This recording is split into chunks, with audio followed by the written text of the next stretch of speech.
Hey guys, we just got to the Badlands in South Dakota, and it's super beautiful here. In the last video that I did, which was about our battery setup, I did a little question and answer, and Jay Montserrat asked me about this plug right here. So I figured I'd make a video that explains it a little bit more in depth. Right now our refrigerator is running off of propane, which I think you can hear.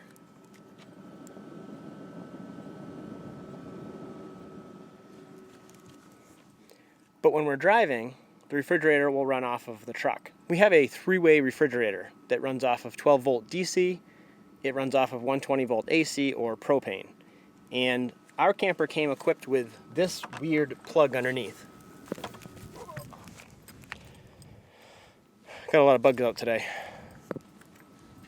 When we first bought our camper, it came with a box full of this huge 50 amp, like regular RV 50 amp cable. And you can see it right here. And it sat around for about a month until I got around to reading what it was, and I contacted NuCamp and asked them what to do with it. And they said, that's to hook up your refrigerator. And I was like, that's pretty cool. So I looked into it, and it's actually an ingenious setup. They use a 50 amp cable.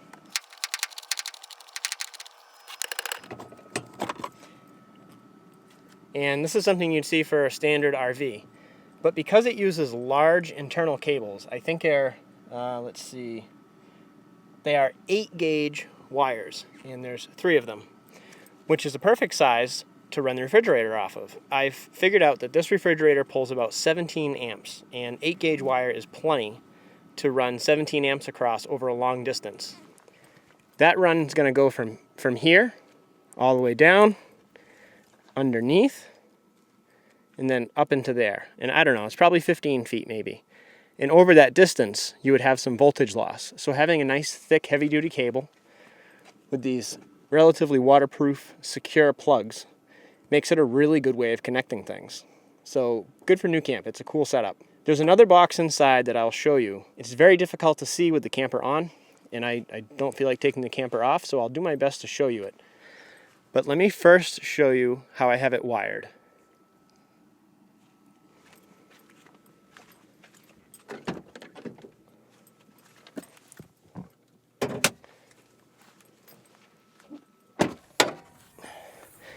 So it's about 90 degrees today, and pretty rare for this time of year in South Dakota. It's nice though. I'm short, so I need a stool. These are factory plugs for the truck that go to what they call upfitter switches. I have the fridge wired up to this number 5, which is off right now. The truck's not running. That sends power to this wire right here. And this is backed with, I think this is on a 20 or a 30 amp fuse. I'd have to read the manual. Actually, I'm sorry. I believe this is a 40 amp fuse.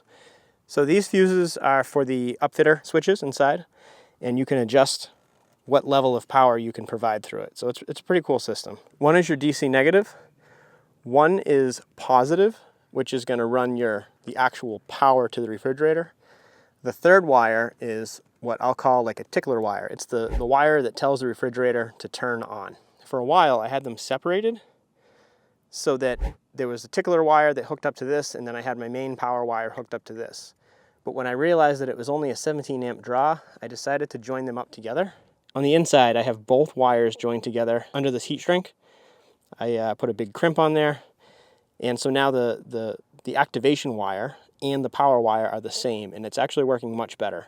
17 amps is not a whole lot of power, and this cable, this 8 gauge wire, is more than enough to handle it. So those 3 wires are in this really heavy duty casing that runs down, goes underneath the truck here, along with my DC to DC charging cables, which are here.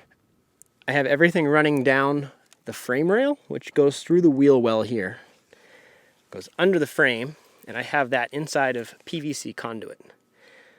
I'm going to switch the camera around and see if I can show you.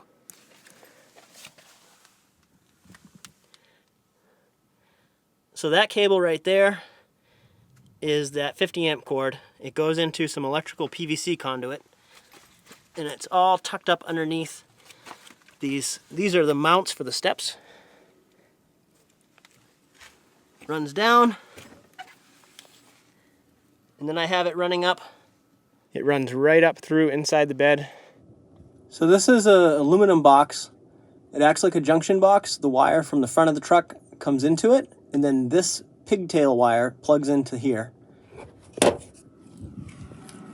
It runs up to here, and then plugs in up here. And that is wired into the refrigerator at the factory. This is the service panel for the fridge.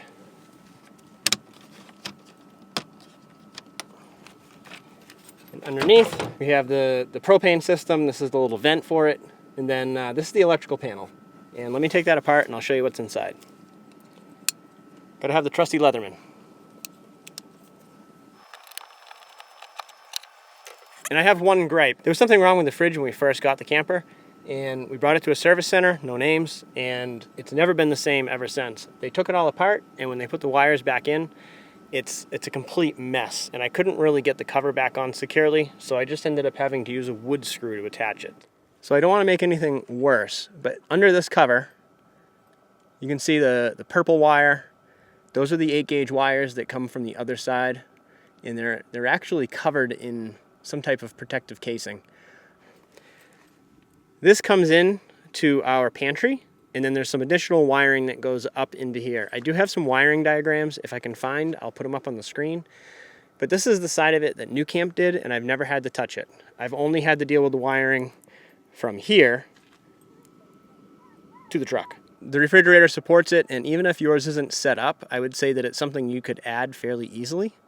And my issue with when we got it repaired is that all of these wires were they used to fit neatly under here, and now they don't. So this cover, when we got it back from the dealer, was just floating, and you can see it doesn't close anymore. So I've just used this screw to kind of jam it together. I'm not very happy with it, but it's been fine for the last 50,000 miles.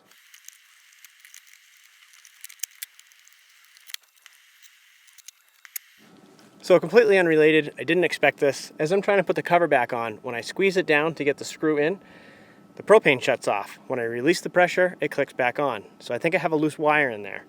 So another thing is that when we're running the refrigerator on 12 volt, it doesn't do well in high temperatures. Maybe anything over 80, 85, and it will start to warm the fridge up. So when that happens, I'll turn it off in the truck and just let it run on propane.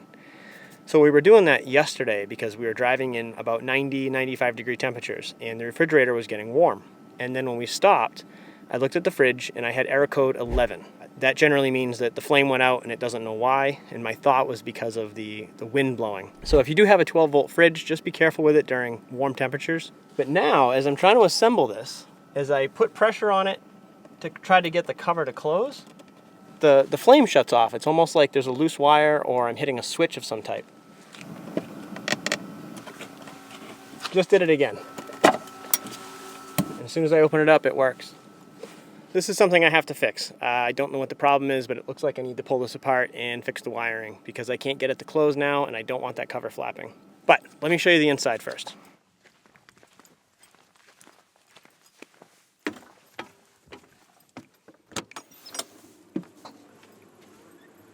So this is our fridge.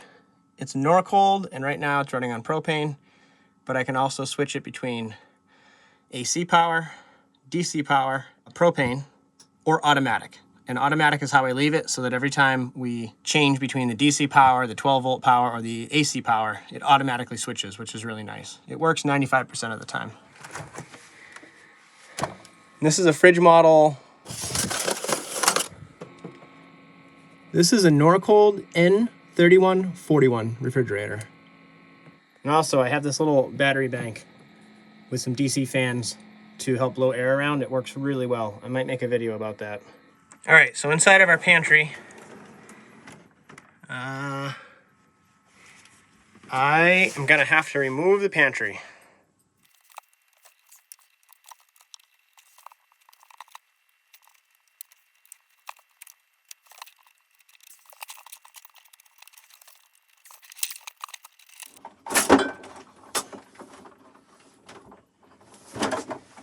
Whew.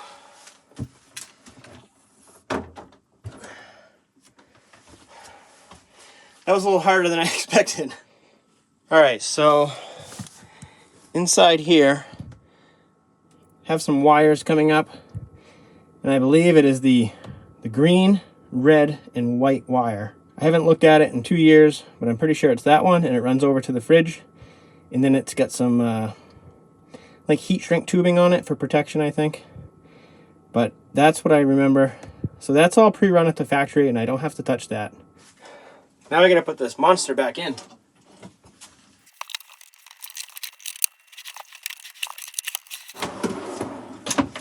Look at that, first try.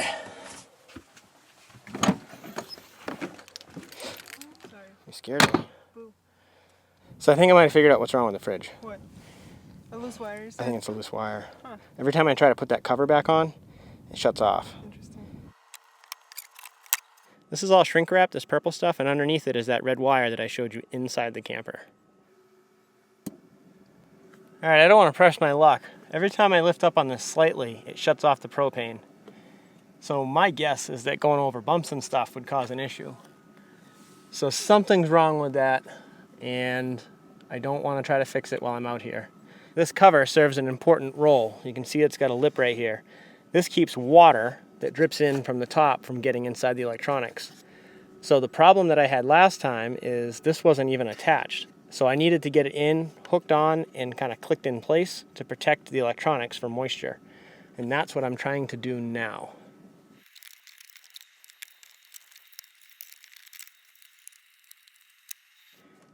All right, so I have it hooked over the back side, and I think for now, I don't dare do anything to it. I don't want the fridge to die on me right now.